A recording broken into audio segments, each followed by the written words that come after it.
Hi friends, welcome to Bharathi home food. இன்றைக்கி Bharathi home ஃபுட்டில் ஒரு சிம்பிளான கிறிஸ்பியான 65 ரெசிபி பேபிகார்ன் வச்சு எப்படி பண்ணுறதுன்னு பார்க்கலாமா?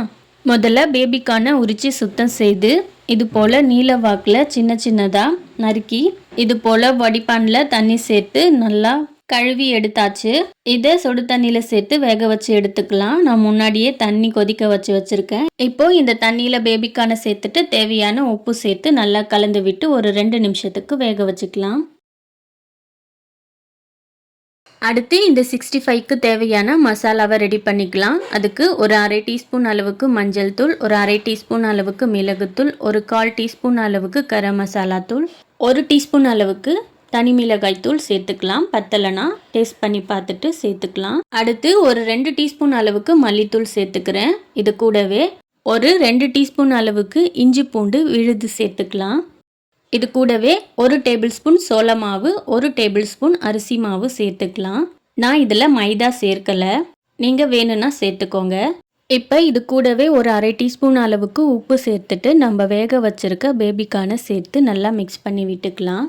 நம்ம ஏற்கனவே பேபிகார்ன் வேக வைக்கும்போது உப்பு சேர்த்து தான் வேக வச்சுருக்கோம். அதனால் 1/2 டீஸ்பூன் உப்பு சேர்த்தா போதுமானது.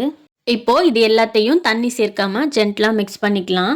ஏன்னா நம்ம வேக வச்சு எடுத்திருக்க பேபிகார்ன்லேயே தண்ணி இருக்கும். அதனால அப்படியே மிக்ஸ் பண்ணிவிட்டு தண்ணி பத்தலைனா கொஞ்சமாக சேர்த்துக்கலாம். நம்ம தண்ணிக்கு பதில் ஒரு 1/2 எலுமிச்சைப்பழ சாறு கூட இதில் பிழிஞ்சு விட்டுக்கலாம். பாருங்க, இது போல் நல்லா கலந்து விட்டுட்டு ஒரு 10 நிமிஷத்துக்கு இதை ஊற போட்டுடலாம். அடுத்து இந்த பேபிக்கான பொரிச்சு எடுக்க ஒரு பேனில் எண்ணெய் சேர்த்து சூடாக்கிக்கலாம்.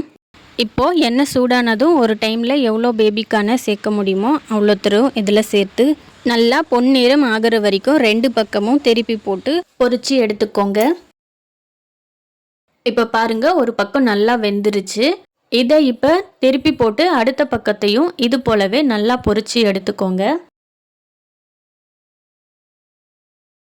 பாருங்க, இது போல் கிறிஸ்பியாக 2 பக்கமும் பொரிஞ்சு வந்த பிறகு இதை வெளியில் எடுத்துக்கலாம். நம்ம நிறையா மாவு சேர்த்து மசாலா ரெடி பண்ணோன்னா பஜ்ஜு மாதிரி நல்லா உப்பி வெந்து வரும். உள்ள ஆனால் சரியாக வேகாது.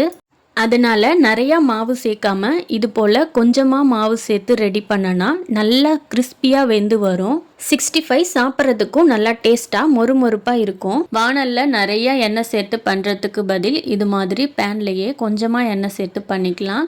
இந்த மாதிரி இரும்பு கடையில் பண்ணும்போது எண்ணெயும் அதிகம் குடிக்காது. அவ்வளோதான் ஃப்ரெண்ட்ஸ், நல்லா சிம்பிளான அதே சமயம் ரொம்பவே கிறிஸ்பியான பேபிகார்ன் 65 ரெடி. இந்த 65 ரெசிபி உங்களுக்கு பிடிச்சிருந்தா நீங்களும் ட்ரை பண்ணி பாருங்கள். ட்ரை பண்ணி பார்த்துட்டு கமெண்ட்டில் டேஸ்ட் எப்படி இருந்ததுன்னு சொல்லுங்கள். வீடியோ பிடிச்சிருந்தா லைக் பண்ணுங்கள், ஷேர் பண்ணுங்கள். பாரதி ஹோம் ஃபுட் சேனலுக்கு சப்ஸ்கிரைப் பண்ணுங்கள். தேங்க்யூ. தேங்க்ஸ் ஃபார் வாட்சிங்.